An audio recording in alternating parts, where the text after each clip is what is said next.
In front of me is Samsung Galaxy S24 Ultra, and today I would like to show you how you can locate all your downloads. All you need to do is open an app called My Files. And if you never used it before, select Allow in the pop-ups. When you finished, hit Downloads under Videos in Categories section. As you can see, all my downloaded files are over here.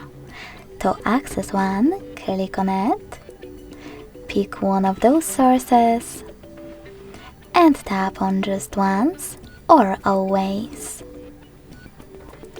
Thanks so much for watching. If you enjoyed this video, leave a like, comment and subscribe.